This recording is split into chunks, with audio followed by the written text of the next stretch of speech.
El primer santo mexicano. ¿Un producto de la conquista española? ¿Te has parado a pensarlo alguna vez? Un santo, una figura que supuestamente representa lo más puro y elevado del espíritu de un pueblo, naciendo precisamente en el momento en que ese pueblo era sometido y transformado por una fuerza extranjera. Resulta, como mínimo, desconcertante. Porque, seamos honestos, ¿qué significa realmente ser el primer santo mexicano? ¿Acaso implica que antes de la llegada de los españoles no existía la santidad en estas tierras? ¿Que la espiritualidad floreció únicamente bajo la sombra de la cruz y al son de las campanas traídas del viejo continente? O peor aún, podría ser que este primer santo sea, en realidad, un símbolo más de la imposición cultural, una pieza clave en el engranaje de la colonización que se nos ha vendido como un regalo divino. En este video vamos a adentrarnos en la vida de esta figura venerada, sí, pero no desde la perspectiva crítica y edulcorada que quizás te hayan contado hasta ahora. Vamos a cuestionar las narrativas oficiales, a rascar debajo de la superficie dorada de los altares y las hagiografías. Vamos a preguntarnos si este santo, surgido en un contexto tan turbio y doloroso, puede realmente representar el alma de México, o si, en cambio, es un reflejo, quizás involuntario, de las sombras de su pasado colonial. Si te interesa descubrir historias fascinantes y a menudo desconocidas sobre figuras religiosas, suscríbete a Vidas Santas y activa la campanita para no perderte ningún video. Déjanos un comentario al final del video sobre qué te parece esta perspectiva. Prepárate, porque lo que vamos a contarte te va a incomodar. Te va a hacer dudar de lo que creías saber.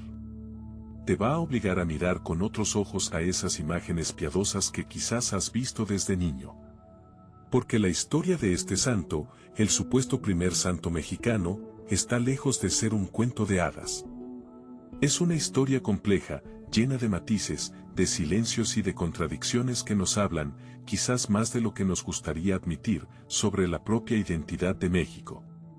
¿Te has preguntado alguna vez por qué precisamente él, y no otro?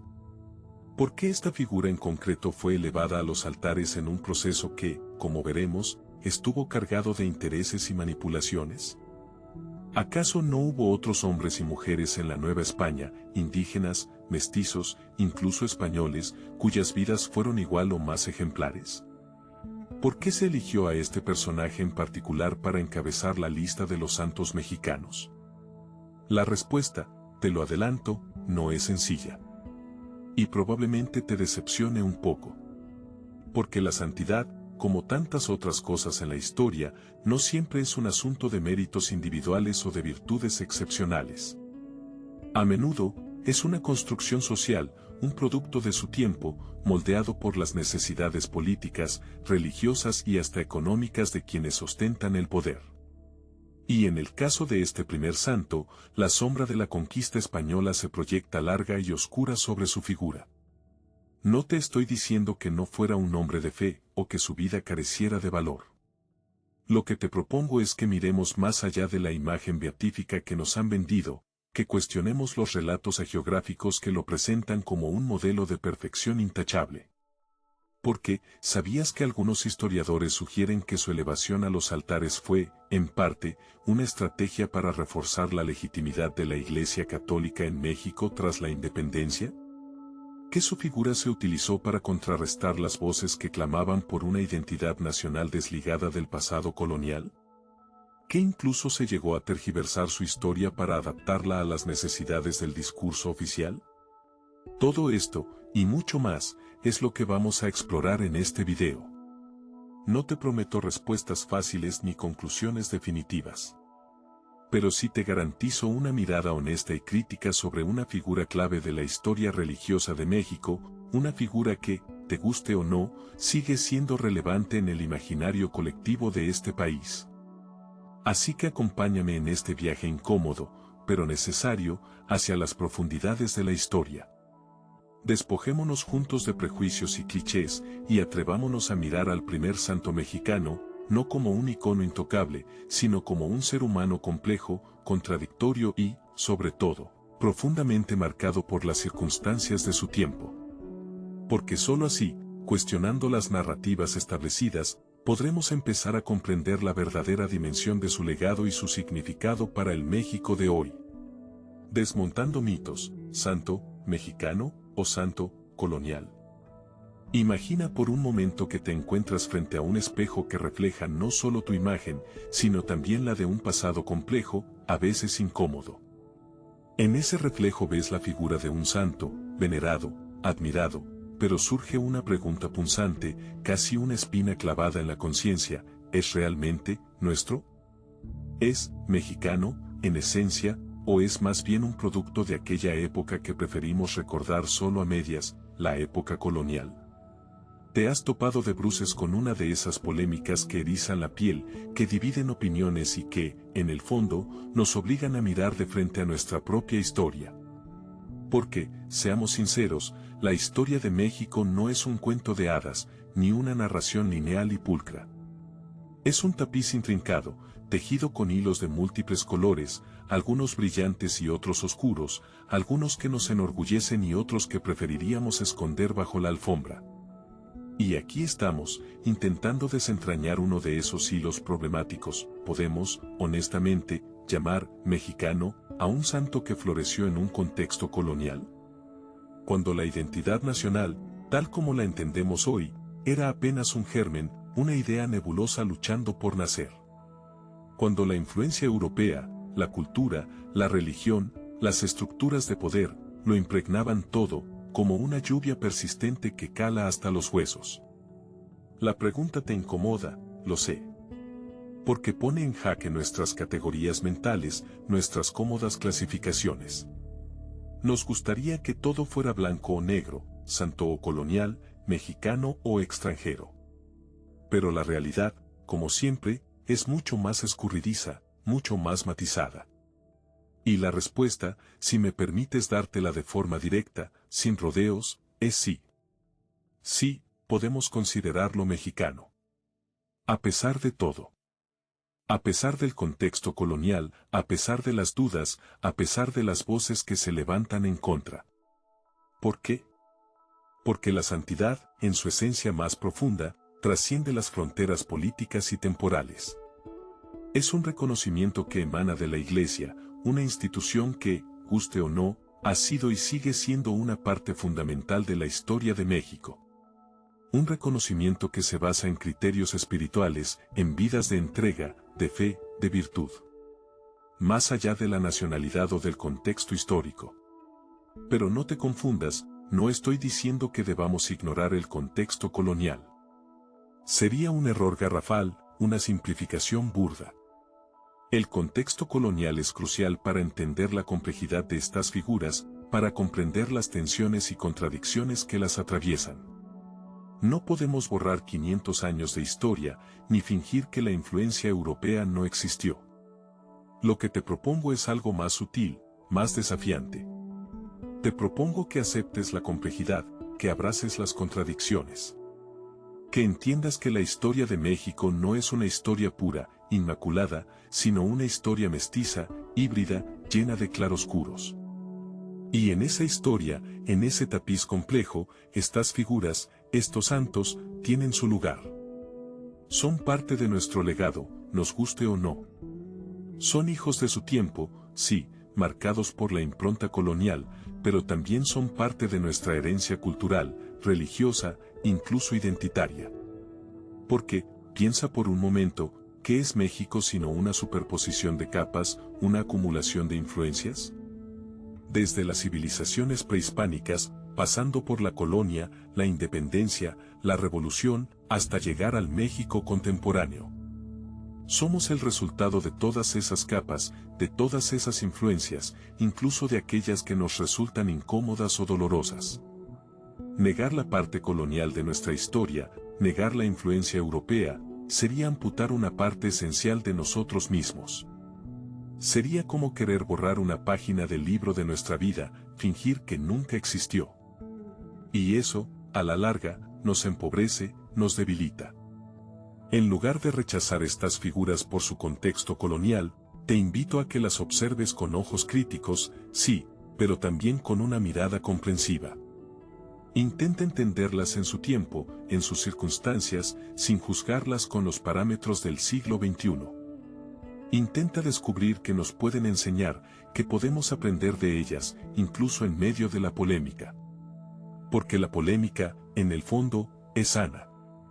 Nos obliga a pensar, a cuestionar, a reevaluar nuestras creencias. Nos impide caer en la complacencia, en la inercia del pensamiento único. Y en este caso, la polémica sobre si un santo colonial puede ser mexicano, nos lleva a preguntarnos qué entendemos por mexicano, qué significa para nosotros la identidad nacional, cómo nos relacionamos con nuestro pasado. Es una pregunta que no tiene una respuesta fácil, una respuesta única y definitiva. Es una pregunta que cada uno de nosotros debe responder a su manera, desde su propia perspectiva, desde su propia experiencia. Pero lo importante es hacerse la pregunta, es abrir el debate, es no tener miedo a explorar las zonas grises, las contradicciones, las complejidades de nuestra historia. Porque en esas complejidades, en esas contradicciones, reside la riqueza de nuestra identidad. Una identidad que no es monolítica, ni estática, sino dinámica, en constante evolución, siempre en diálogo con su pasado, con su presente y con su futuro. Así que la próxima vez que te cruces con la imagen de un santo colonial, no lo rechaces de plano, no lo catalogues simplemente como un producto de la opresión. Detente un momento, míralo con atención, con curiosidad. Pregúntate quién era, qué hizo, qué representa. Y quizás descubras que, más allá del contexto colonial, más allá de la polémica, hay algo valioso, algo auténtico, algo que forma parte de tu propia historia, de tu propio ser mexicano. Aunque sea una historia compleja, llena de matices, una historia que nos desafía a repensarnos constantemente. Y quizás, solo quizás, descubras que en esa complejidad reside también la belleza de nuestra identidad. Aquí comienza nuestra historia, tu historia, si hubieras nacido en el corazón vibrante del siglo XVI. Imagínate las calles empedradas de México Tenochtitlán, renombrada ahora Ciudad de México, un crisol de culturas donde el esplendor indígena aún latía bajo la imponente sombra de la Nueva España. Piensa en el aire, denso y cargado de aromas desconocidos, una mezcla de copal ancestral y especias recién llegadas, el eco lejano de tambores prehispánicos fundiéndose con el repique de campanas cristianas. En este escenario de contrastes, donde lo viejo se resiste a morir y lo nuevo lucha por imponerse, nace Felipe de Jesús. No eres tú, exactamente, pero podría serlo. Podría ser ese niño que abre los ojos por primera vez en una cuna tallada en maderas exóticas, rodeado de lujo que la conquista ha traído a algunos, a muy pocos. Hijo de padres españoles, piénsate miembro de una familia acomodada, quizás un mercader enriquecido con el comercio ultramarino, o un funcionario real que se beneficia del vasto imperio colonial.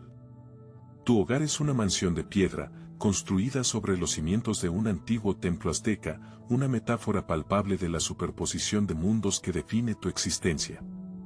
Tu padre, ferviente creyente y leal súbdito del rey, te inculcará desde niño el orgullo de tu herencia española, la superioridad de la fe cristiana, la misión civilizadora que justifica, a sus ojos, el dominio sobre estas tierras.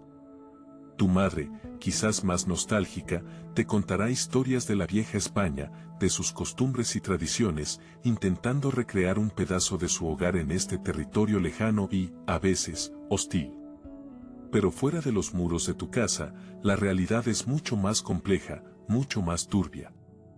La Nueva España es un hervidero de tensiones, un experimento social sin precedentes donde conviven y chocan razas, lenguas y creencias radicalmente diferentes.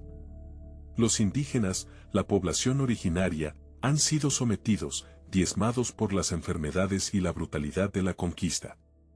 Su mundo, su cosmovisión, ha sido violentamente desmantelado, aunque sus raíces culturales aún palpitan subterráneamente, resistiéndose a desaparecer. Luego están los mestizos, como tú, aunque no del todo. Tú eres español nacido en América, criollo te llaman algunos, una etiqueta que ya empieza a marcar una diferencia, una incipiente identidad propia. Los mestizos, en cambio, son el fruto prohibido de la unión entre conquistadores y mujeres indígenas, relegados a menudo a un limbo social, a una tierra de nadie cultural, sospechosos para ambos mundos. Y los esclavos africanos, arrancados de sus hogares y traídos a este continente para trabajar en las minas y plantaciones, sufriendo un destino aún más cruel, despojados de toda dignidad, reducidos a meras mercancías. Este es el caldo de cultivo en el que naces, este es el contexto social que te rodea. Un mundo de profundas desigualdades, de privilegios para unos pocos y sufrimiento para la mayoría. Un mundo construido sobre la sangre y el expolio, pero también, paradójicamente, sobre la audacia y la ambición, sobre la creación de algo nuevo, algo que nadie había imaginado antes. ¿Qué significaba realmente nacer en México en el siglo XVI? ¿Era un privilegio o una condena, una oportunidad única o una trampa histórica? Nacer en la intersección de dos mundos, en la encrucijada de culturas milenarias y ambiciones imperiales, significaba vivir en la contradicción permanente, en la ambigüedad constante. Significaba ser heredero del esplendor de la civilización europea, pero también partícipe, aunque quizás inconsciente, de la injusticia y la opresión que sustentaban ese esplendor. Significaba crecer en una ciudad majestuosa, adornada con catedrales imponentes y palacios lujosos, pero construida sobre las ruinas de una antigua metrópoli indígena, sobre el dolor de un pueblo despojado de su identidad. Significaba escuchar las enseñanzas de la Iglesia Católica, que predicaba el amor al prójimo y la igualdad ante Dios, mientras veías a tu alrededor la brutalidad de la esclavitud y la discriminación racial, la hipocresía palpable de una sociedad que se decía cristiana pero actuaba con una crueldad inaudita.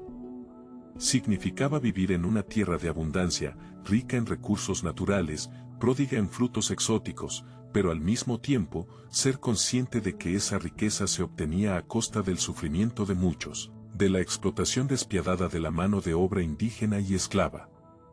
Significaba crecer en un ambiente de fervor religioso, rodeado de procesiones y misas solemnes, pero también ser testigo de la Inquisición, de la persecución de herejes y de la intolerancia religiosa que se extendía como una sombra sobre la Nueva España. Nacer en México en el siglo XVI era, en definitiva, nacer en la paradoja. Era nacer en un mundo nuevo, lleno de promesas y posibilidades, pero también marcado por la violencia y la injusticia. Era nacer en un lugar donde la fe y la ambición, la civilización y la barbarie, la esperanza y la desesperación, se entrelazaban inextricablemente, creando un tejido social complejo y contradictorio, un tapiz humano donde la luz y la sombra se confundían constantemente. Y tú, Felipe de Jesús, ese niño que acabas de nacer en este mundo convulso, ¿qué papel jugarás en esta historia? ¿Serás parte de la luz o de la sombra? El tiempo, y tus propias decisiones, lo dirán. En esta historia, te vas a adentrar en un terreno resbaladizo, casi prohibido. Vamos a hablar de la juventud de un santo, pero no de una juventud angelical y perfecta, no. Prepárate para descubrir la faceta menos conocida, la más terrenal, la más humana de Felipe Neri. Dicen que la adolescencia es una tormenta, un laberinto de emociones y contradicciones. Pues bien, la juventud de Felipe fue, según cuentan, un auténtico terremoto. Olvida por un momento las estampitas, las imágenes piadosas, el halo de santidad. Imagínate a un joven Felipe, no como un niño de coro modosito, sino como un torbellino de inquietud. Un espíritu libre, indomable, con una chispa de rebeldía en la mirada. Algunas fuentes, con la cautela propia de quien hurga en la vida privada de un futuro santo, sugieren que Felipe no fue precisamente un modelo de comportamiento. Se habla de travesuras, de bromas pesadas, incluso de actos que rozaban la desobediencia, ¿te lo imaginas? A un santo haciendo novillos, gastando bromas a sus compañeros, desafiando la autoridad. Suena casi a sacrilegio, ¿verdad?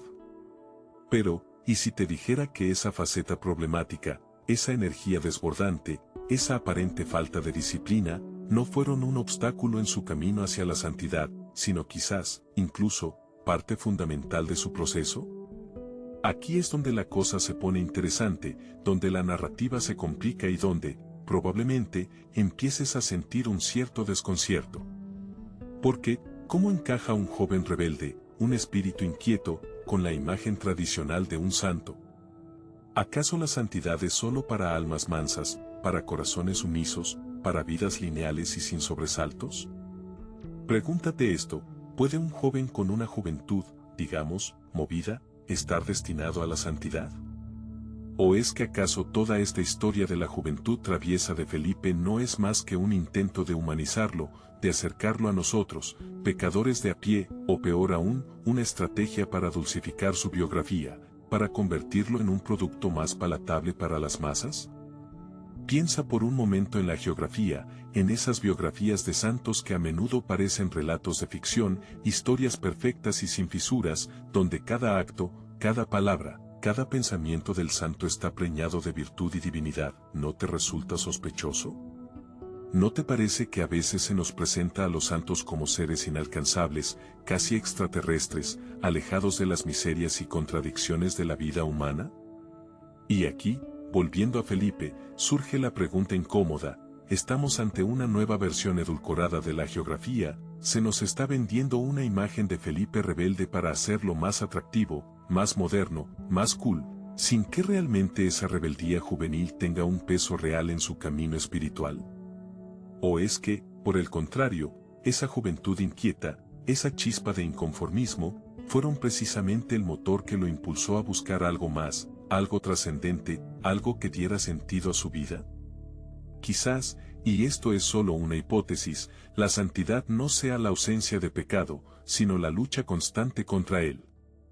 Quizás no se trate de ser perfecto desde la cuna, sino de reconocer nuestras imperfecciones, nuestras sombras, nuestras contradicciones, y aún así, a pesar de todo, buscar la luz, buscar a Dios. Y si fuera así, si la santidad no fuera un camino recto y asfaltado, sino una senda tortuosa y llena de obstáculos, no tendría más sentido que un joven inquieto, un espíritu rebelde, con toda su energía y su inconformismo, pudiera llegar a alcanzarla. ¿No sería precisamente esa rebeldía, esa insatisfacción con lo mundano, lo que lo impulsara a buscar respuestas más profundas, a cuestionar el status quo, a buscar un sentido trascendente a su existencia? Piensa en ello. En lugar de escandalizarte por la idea de un santo travieso, quizás deberías preguntarte si esa faceta de su juventud no es precisamente lo que lo hace más cercano, más humano, más comprensible. Porque, seamos honestos, ¿quién de nosotros no ha tenido una juventud rebelde, a su manera, en mayor o menor medida? ¿Quién no ha cuestionado las normas, desafiado la autoridad, buscado su propio camino, a veces a tientas, a veces a trompicones? Quizás, en la juventud problemática de Felipe, no veamos un escándalo, sino un espejo. Un espejo que nos refleja nuestras propias luchas, nuestras propias contradicciones, nuestra propia búsqueda de sentido. Y quizás, en ese espejo, podamos vislumbrar una esperanza. La esperanza de que, incluso con nuestras imperfecciones, con nuestros errores, con nuestra propia rebeldía interior, también nosotros, a nuestra manera, podemos aspirar a la santidad. Una santidad quizás no tan perfecta, no tan edulcorada, pero sí, quizás, mucho más auténtica. En esta historia, te invito a mirar a Felipe, un hombre del siglo XVI como tú y como yo, atrapado en la red del mundo. Imagínate las calles bulliciosas de una ciudad española, el olor a especias, el regateo en el mercado, la ambición corriendo por las venas de los jóvenes. Ese era el mundo de Felipe, un mundo donde el comercio lo era todo, donde el éxito se medía en monedas de oro y la vida se gastaba persiguiendo la prosperidad. Felipe intentó navegar en esas aguas turbulentas. Se lanzó al comercio con el vigor de la juventud, quizás soñando con riquezas, con una vida cómoda, con el respeto de sus vecinos. Quizás tú también has sentido esa presión, esa expectativa de construir un futuro sólido, tangible, en este mundo material. Felipe se esforzó, calculó, invirtió. Quizás tuvo algunos éxitos, quizás algunos fracasos. La historia no nos detalla las cifras, pero si nos cuenta algo más importante, nos habla de su alma. Porque, ¿Qué ocurre cuando persigues el éxito mundano y descubres que, a pesar de las ganancias, a pesar del reconocimiento, hay un vacío persistente? ¿Te ha pasado alguna vez? Trabajas duro, consigues lo que se supone que debes querer, pero sientes que falta algo, que el eco del vacío resuena más fuerte que el tintineo de las monedas. Ese vacío empezó a crecer en Felipe, como una sombra que se alarga al atardecer. El comercio, que se suponía que le daría sentido, se convirtió en una rutina, en una carga. Las preocupaciones del día a día, la competencia, la codicia, empezaron a pesarle más que cualquier saco de mercancías. Y entonces, algo cambió. No sabemos el momento exacto, ni la chispa que prendió la llama. Quizás fue una conversación con un fraile en la calle, la lectura de un texto antiguo, la simple contemplación del cielo estrellado en una noche silenciosa. Quizás fue una crisis personal, un desengaño amoroso, una enfermedad que lo obligó a confrontar su propia mortalidad. La historia no nos da detalles, y quizás es mejor así, porque el camino de la fe es a menudo un misterio personal, un laberinto interior que solo tú puedes recorrer. Lo que sí sabemos es que Felipe sintió una llamada, una voz interior que lo instaba a dejarlo todo, a buscar un camino diferente.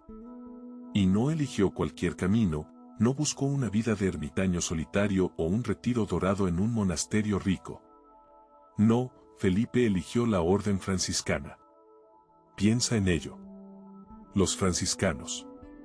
Hombres que renunciaban a toda posesión material, que abrazaban la pobreza como un ideal, que vivían de la caridad y dedicaban su vida a servir a los más necesitados. ¿Te imaginas el contraste? De los mercados bulliciosos, del regateo y la acumulación, a la renuncia total, a la entrega absoluta. Felipe abandonó su intento de vida comercial y se unió a la orden. Se despojó de sus ropas finas, de sus ambiciones mundanas, y se vistió con el hábito humilde del fraile. Juró obediencia, castidad y pobreza. Dejó atrás la posibilidad de formar una familia, de amasar una fortuna, de dejar un nombre en la historia del comercio. Eligió una vida de servicio, de oración, de contemplación. Y aquí, inevitablemente, surge la pregunta, la duda que nos corroe como a ratones en un granero lleno de trigo: ¿fue una verdadera vocación, o fue, como algunos podrían susurrar con sorna, una huida? ¿Escapaba Felipe de las responsabilidades del mundo, del peso de la vida adulta, de la posibilidad del fracaso en el comercio? ¿Se refugió en la fe como un náufrago se aferra a un trozo de madera, no por amor al mar, sino por miedo a ahogarse? Es fácil, siglos después, sentarnos en nuestra comodidad y juzgar las motivaciones de un hombre del siglo XVI. Es fácil ver la vocación religiosa como una opción conveniente para aquellos que no triunfan en el mundo. Es tentador pensar que Felipe, quizás, simplemente no era lo suficientemente astuto para el comercio, que le faltaba la ambición despiadada necesaria para prosperar en ese entorno competitivo. Es fácil, en nuestra época cínica, dudar de la sinceridad de cualquier acto de fe, de cualquier renuncia a lo material en nombre de lo espiritual. Pero, ¿podemos realmente conocer las motivaciones profundas de Felipe? ¿Podemos, siquiera, conocer las motivaciones profundas de alguien que tenemos delante, en este mismo siglo, en este mismo instante? La mente humana es un pozo oscuro, lleno de recovecos y sombras. Las razones que nos damos a nosotros mismos, las explicaciones que ofrecemos al mundo, a menudo son solo la punta del iceberg, la superficie visible de un iceberg mucho más grande y complejo que se hunde en las profundidades de nuestro inconsciente. Quizás Felipe tuvo una verdadera revelación, una experiencia genuina de lo divino que lo transformó por completo. Quizás sintió la llamada de Dios con la claridad de una campana en la mañana.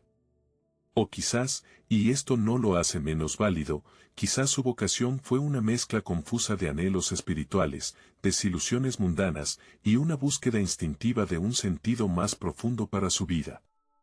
Quizás huyó del mundo, sí, pero quizás huyó hacia algo, hacia una verdad que resonaba con su alma de una manera que el comercio nunca podría.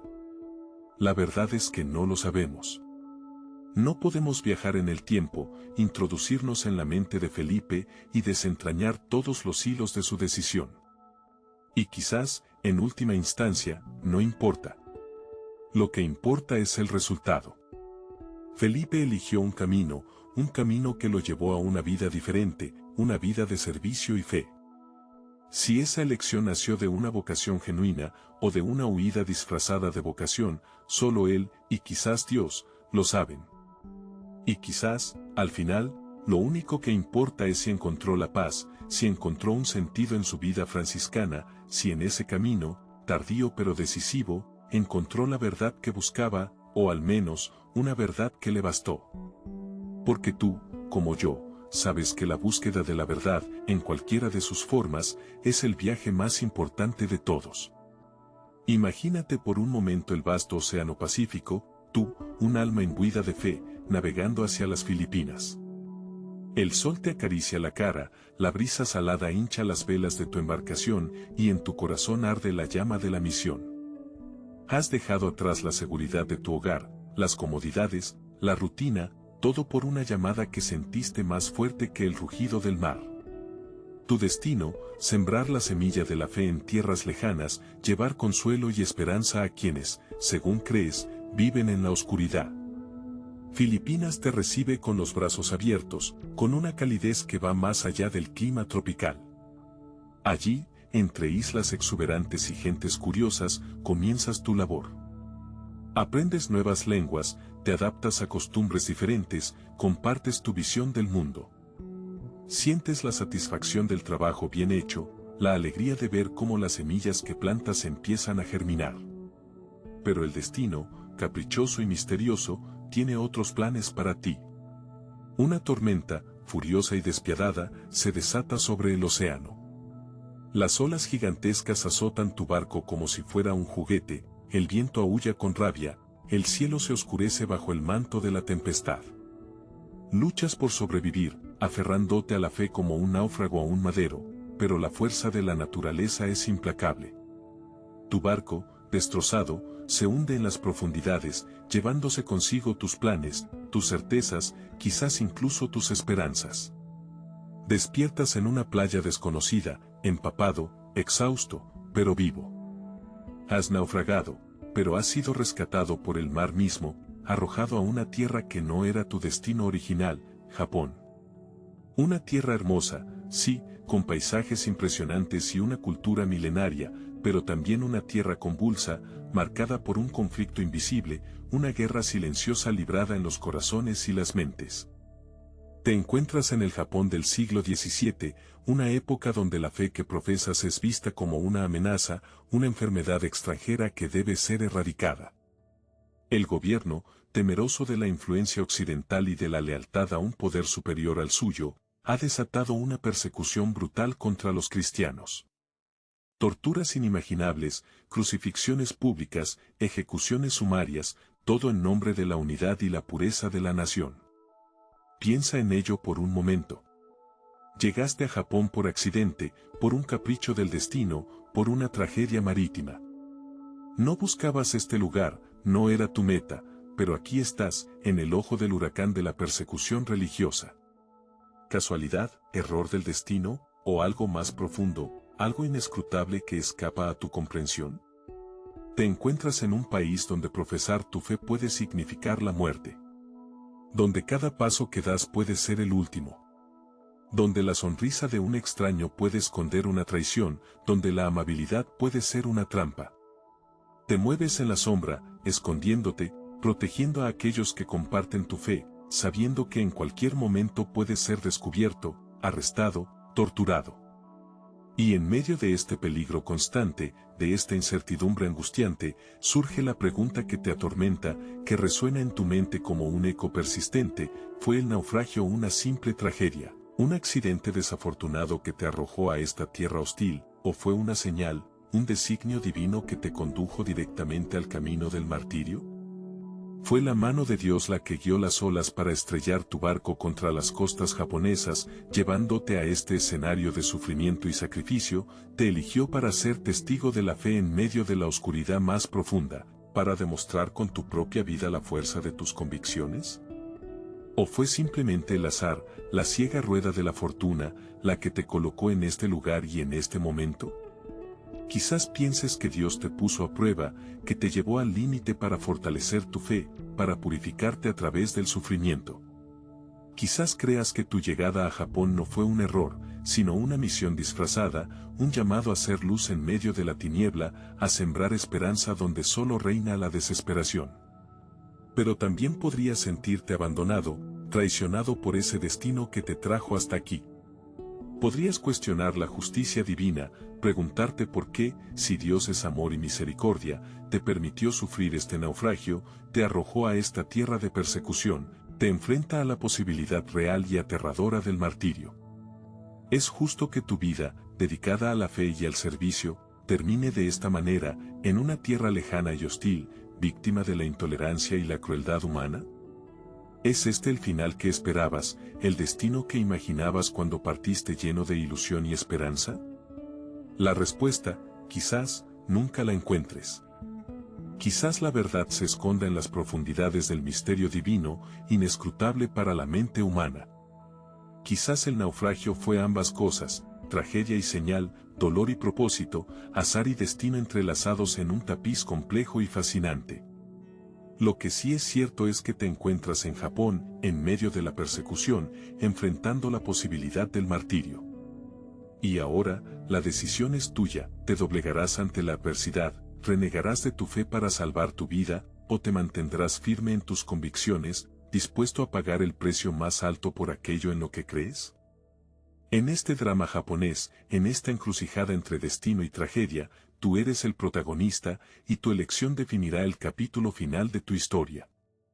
En esta historia, te enfrentas a la pregunta más cruda, la más sangrienta, ¿es el dolor extremo, la tortura, el último suspiro arrancado por la crueldad humana, la llave maestra al reino de los santos? Piensa en ello por un instante.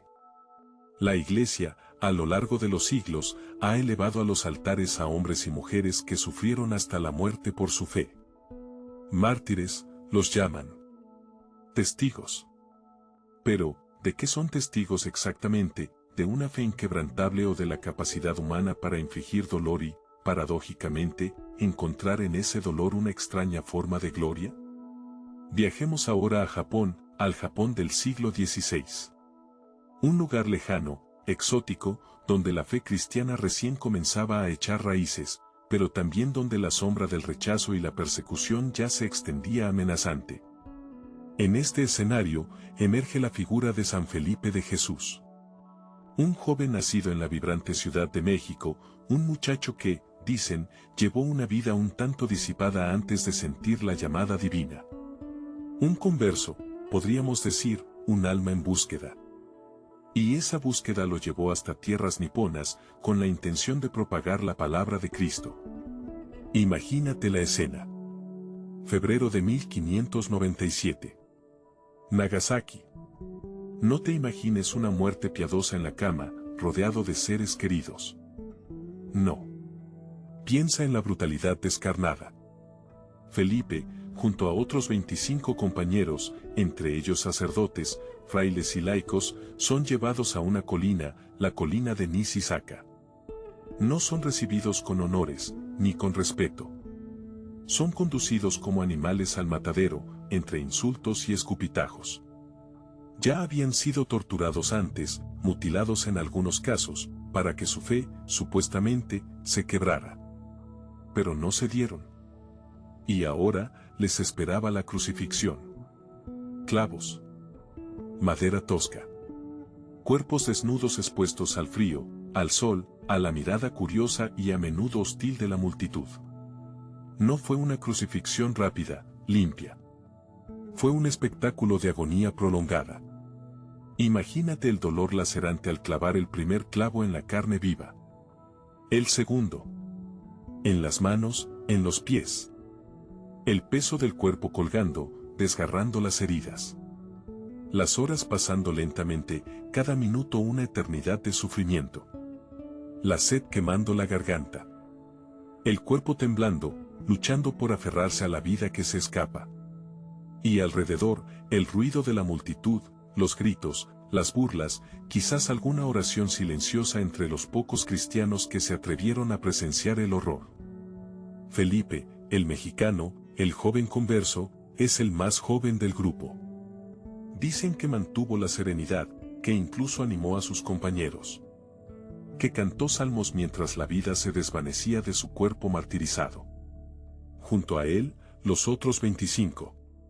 Todos crucificados, uno al lado del otro, como un macabro jardín de cruces humanas. Durante horas, sus cuerpos permanecieron expuestos, un recordatorio brutal del poder del imperio, de la intolerancia, de la fragilidad de la vida. Al día siguiente, los verdugos regresaron para darles el golpe de gracia, para asegurar la muerte. Lanzas atravesaron corazones ya exhaustos. La sangre, la última ofrenda, empapó la tierra de Nisisaca. Y así, Felipe de Jesús y sus compañeros pasaron a la historia de la Iglesia, como mártires, como santos. Sus nombres inscritos en el calendario litúrgico, su sacrificio recordado y venerado. Pero, detente un momento y reflexiona. ¿Es este martirio, esta crucifixión, esta tortura extrema, la prueba irrefutable de santidad?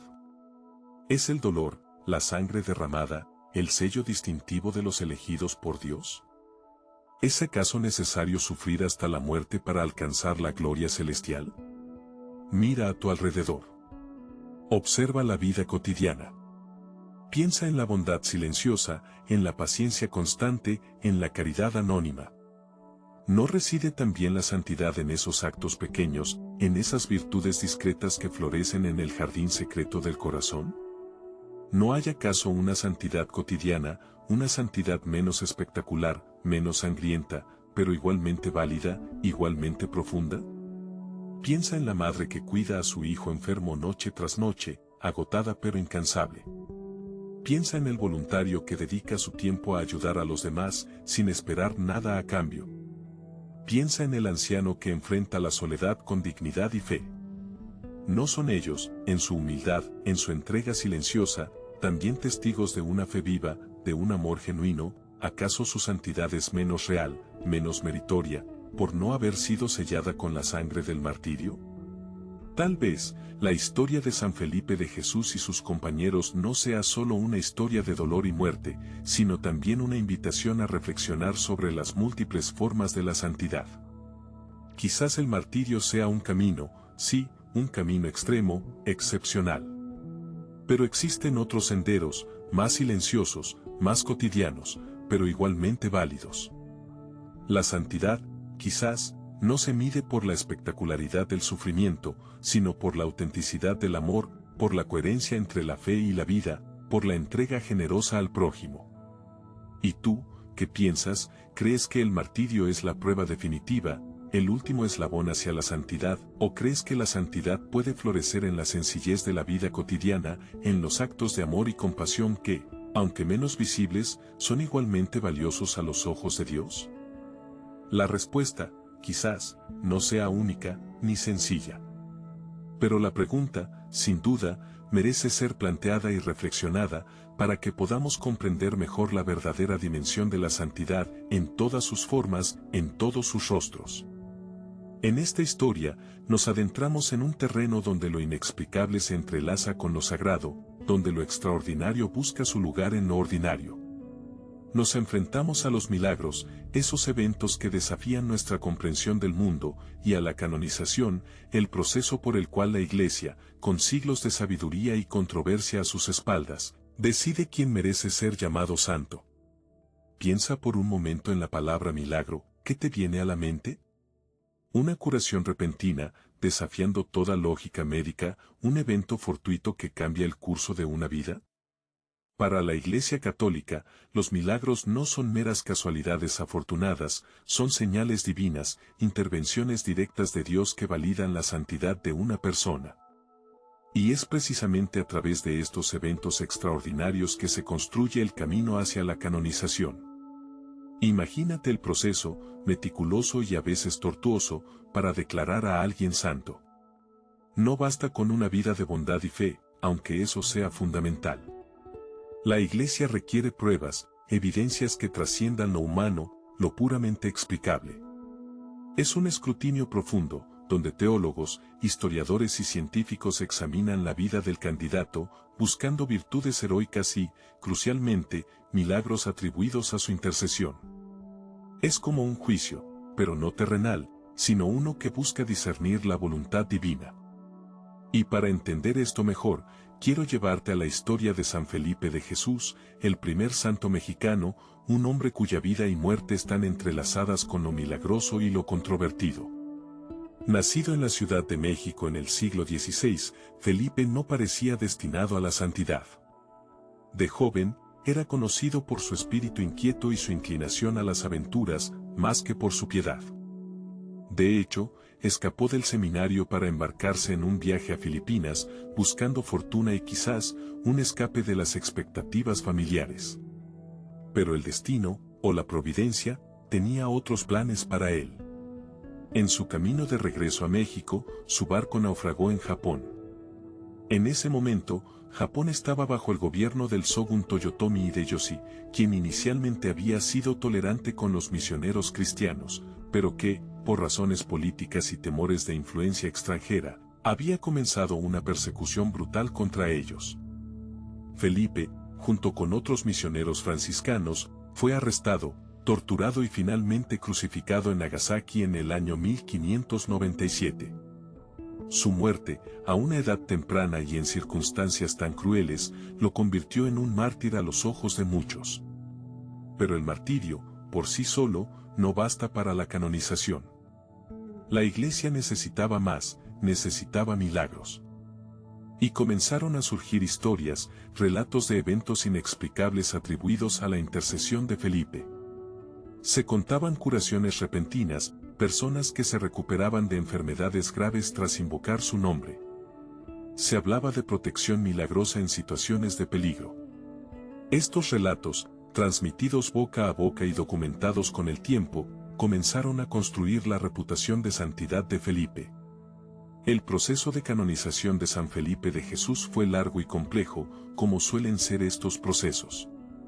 Comenzó formalmente décadas después de su muerte, con la recopilación de testimonios y documentos sobre su vida, martirio y los milagros atribuidos a él.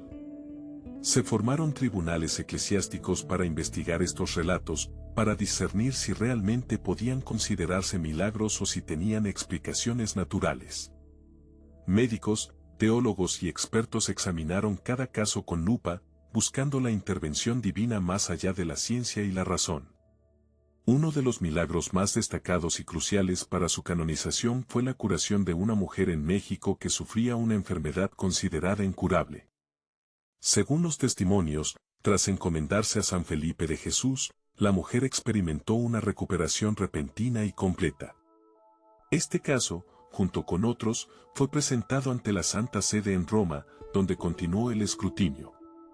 Finalmente, tras un largo proceso que involucró varias etapas de evaluación y aprobación, el Papa Pío IX canonizó a San Felipe de Jesús en el año 1862, reconociéndolo oficialmente como santo de la Iglesia Católica. Ahora, detente un momento y piensa en todo esto desde tu perspectiva, en el siglo XXI. ¿Cómo interpretas estos milagros? ¿Son para ti pruebas irrefutables de la santidad de Felipe y de la intervención divina en el mundo, o los ves como símbolos de fe, relatos que fortalecen la creencia de los creyentes, pero que no necesariamente prueban nada desde un punto de vista científico? En nuestra época, marcada por el avance de la ciencia y el pensamiento racional, la idea de los milagros puede sonar arcaica, incluso ingenua. La ciencia busca explicaciones naturales para todo, y a menudo, las encuentra. Las enfermedades que antes se consideraban incurables ahora tienen tratamiento, los fenómenos naturales que se atribuían a la ira divina ahora se comprenden a través de la física y la biología. Entonces, ¿dónde encajan los milagros en este panorama? Podríamos pensar en los milagros no como rupturas de las leyes naturales, sino como eventos que nos invitan a mirar más allá de lo puramente material, a reconocer dimensiones de la realidad que escapan a nuestra comprensión científica actual. Podrían ser símbolos de esperanza, de la capacidad humana de superar la adversidad, de la fuerza de la fe en momentos de dificultad. Quizás, en el siglo XXI, interpretar los milagros no se trata tanto de buscar pruebas irrefutables de lo sobrenatural, sino de reconocer su poder simbólico, su capacidad para inspirar y transformar vidas. La historia de San Felipe de Jesús, con sus milagros y su canonización, nos invita a reflexionar sobre la naturaleza de la fe, la búsqueda de lo sagrado y la eterna pregunta de cómo lo inexplicable puede resonar en lo más profundo de nuestro ser. ¿Crees que los milagros son ventanas a lo divino, o espejos de nuestra propia fe y esperanza? La respuesta, quizás, sea tan personal y compleja como tú mismo. En esta historia, vamos a adentrarnos en el significado que perdura, en el eco que aún resuena de San Felipe de Jesús. Piensa por un momento en este hombre, el primer santo mexicano. ¿Qué te sugiere esa idea? Un orgullo patrio, quizás. Una figura religiosa más en el vasto panteón católico. Pero, ¿es solo eso? Su legado es un tapiz intrincado tejido con hilos de fe, aventura y hasta cierta rebeldía juvenil. Porque, seamos honestos, su juventud estuvo lejos de ser un camino recto hacia la santidad. Un joven inquieto, dicen, con un espíritu aventurero que lo llevó a buscar fortuna en tierras lejanas. ¿Te suena familiar? ¿No ves un poco de ti mismo, de tus propias búsquedas, en ese deseo de explorar, de romper moldes? Felipe no era un ángel desde la cuna. Era un chico de su tiempo, con sus errores y sus impulsos. Quizás te sorprenda saber que su primera vocación no fue la religiosa, sino la de comerciante. Comerciante. Imagínate a San Felipe regateando precios en un mercado, buscando la mejor ganga. Lejos, muy lejos de la imagen del Santo Inmaculado que quizás tengas en mente. Pero la vida, como bien sabes, da giros inesperados. Y el de Felipe fue radical. De buscar riquezas materiales pasó a anhelar una riqueza espiritual. De las bulliciosas calles de Manila, donde buscaba fortuna, a la quietud de un convento franciscano. Un cambio de 180 grados. ¿Alguna vez has sentido ese llamado interno a cambiar de rumbo, a dejar atrás lo que creías querer para buscar algo más profundo? Su historia, a menudo simplificada, se reduce a un relato de martirio en Japón. Y sí, fue martirizado, crucificado en Nagasaki. Una muerte brutal, dolorosa. Pero reducirlo solo a eso es perder la riqueza de su vida, la complejidad de su camino. Porque antes del martirio hubo una búsqueda, una lucha interna, una conversión. Y aquí es donde quizás su historia te interpela directamente. Porque en este México nuestro, tan diverso, tan contradictorio, ¿no resuena acaso la figura de un santo que no fue perfecto, de un hombre que tropezó, que dudó, pero que finalmente encontró su camino? Un camino que lo llevó a la santidad, sí, pero también a convertirse en un símbolo de mexicanidad, de identidad. Piensa en la devoción popular que lo rodea. En las iglesias que llevan su nombre, en las festividades que se celebran en su honor. No es solo una devoción religiosa, es algo más. Es una conexión con nuestras raíces, con nuestra historia. Es reconocer en él a un paisano, a alguien que, aunque nacido hace siglos, comparte algo esencial con nosotros. Pero, ¿qué nos dice realmente San Felipe de Jesús hoy? En este siglo XXI, tan diferente al suyo, ¿sigue siendo relevante su historia? Algunos dirán que es una figura del pasado, un santo más en el calendario. Otros, quizás más críticos, cuestionarán la propia noción de santidad, la validez de estos relatos antiguos en un mundo tan secularizado. Y es precisamente en esas preguntas, en esas dudas, donde reside la fuerza de su legado. Porque la historia de San Felipe no es una historia cerrada, acabada. Es una historia abierta a la interpretación, a la reflexión. Te invita a preguntarte sobre tu propia búsqueda, sobre tus propios valores. ¿Qué significa para ti la fe? ¿Qué significa ser mexicano? ¿Qué legado quieres dejar tú? Porque, en última instancia, la vida de San Felipe de Jesús no es solo sobre él. Es sobre nosotros. Es un espejo donde podemos mirarnos, donde podemos cuestionarnos, donde podemos encontrar inspiración. no para imitarlo ciegamente, sino para aprender de su ejemplo, de su valentía, de su capacidad de transformación. Quizás pienses que la santidad es algo inalcanzable, reservada para unos pocos elegidos. Pero la historia de Felipe te muestra que la santidad no es la perfección, sino la búsqueda constante, la lucha por ser mejor, por encontrar un sentido a la vida. Y en esa búsqueda, todos estamos invitados. Todos podemos encontrar, a nuestra manera, un poco de santidad en nuestro propio camino. Así que, la próxima vez que escuches el nombre de San Felipe de Jesús, no lo veas solo como una estatua en una iglesia o una figura en un libro de historia. Velo como un espejo, un reflejo de tus propias inquietudes, de tus propios anhelos. Y pregúntate, ¿qué puedo aprender yo de este primer santo mexicano? ¿Cómo puedo aplicar su ejemplo a mi propia vida, aquí y ahora? Quizás, en esas preguntas, encuentres respuestas que te sorprendan. Respuestas que te ayuden a entender no solo su legado, sino también tu propio significado en este mundo. Has llegado al final de esta historia, al último capítulo de este viaje a través de la vida de Felipe de Jesús. Y quizás, como nosotros, te quedas con una sensación extraña, un eco de preguntas resonando en tu mente. Porque si algo hemos descubierto juntos, es que Felipe no es una figura sencilla, fácil de encasillar en el molde de un santo tradicional. A lo largo de estos vídeos, has recorrido su camino desde las calles bulliciosas y pecaminosas de la Ciudad de México hasta el martirio en tierras lejanas, en Japón. Has visto al joven rebelde, al hijo pródigo, al aspirante a comerciante fallido y al final, al fraile franciscano crucificado por su fe. Una vida llena de contrastes, de luces y sombras, de caídas y resurrecciones. Y en esa misma complejidad, en esas aparentes contradicciones, reside precisamente la clave para entender por qué Felipe de Jesús resuena de una manera tan particular en el alma mexicana. Piensa por un momento en la historia de México. Una historia rica, vibrante, pero también marcada por la conquista, la colonia, la independencia, las revoluciones, las profundas desigualdades y una búsqueda constante de identidad. ¿No te parece que la vida de Felipe, con sus propios laberintos y contradicciones, es como un espejo de esa historia? Un espejo que refleja nuestras propias luchas internas, nuestra capacidad para el pecado y para la redención, nuestra inclinación a la rebeldía y a la vez, nuestra profunda espiritualidad. Porque, seamos honestos, la figura de Felipe de Jesús incomoda a veces. Un santo que fue un joven díscolo, que escapó del seminario, que buscó fortuna antes que vocación, ¿es este el modelo de santidad que nos han enseñado? ¿No debería un santo ser impecable desde la cuna, un ejemplo de virtud sin fisuras?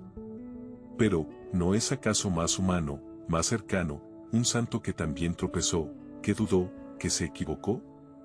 Un santo que nos recuerda que la santidad no es un estado inalcanzable reservado para unos pocos elegidos, sino un camino, a veces tortuoso y lleno de recaídas, pero siempre abierto a todos. Y es precisamente en esa imperfección donde reside su fuerza. Porque Felipe de Jesús no es el santo perfecto de estampita, inmaculado y distante. Es un santo con aristas, con contradicciones, como tú y como yo. Un santo que nos interpela, que nos obliga a mirar dentro de nosotros mismos y a confrontar nuestras propias sombras. Un santo que nos recuerda que la fe no es un camino lineal y fácil, sino una lucha constante, una búsqueda incansable. Algunos lo verán como un símbolo de la piedad mexicana, de la profunda fe que ha permeado nuestra cultura a lo largo de los siglos. Otros, quizás más críticos, señalarán su figura como un producto de la colonia, un santo impuesto, una imagen conveniente para la evangelización y la sumisión. Incluso habrá quienes cuestionen la autenticidad de su conversión, su martirio, su santidad misma. Y todas esas miradas, todas esas interpretaciones, son válidas. Porque Felipe de Jesús, como México, es un enigma, un crisol de significados, un territorio disputado por diferentes narrativas. Por eso, al terminar este video, no queremos darte respuestas definitivas, ni imponer una única visión sobre San Felipe. Más bien, te invitamos a cuestionar, a indagar, a formar tu propia opinión. No te conformes con las versiones oficiales, con las historias prefabricadas. Profundiza en los detalles, busca las grietas, las contradicciones. Porque es ahí, en los intersticios de la historia, donde a menudo encontramos las verdades más incómodas, pero también las más reveladoras.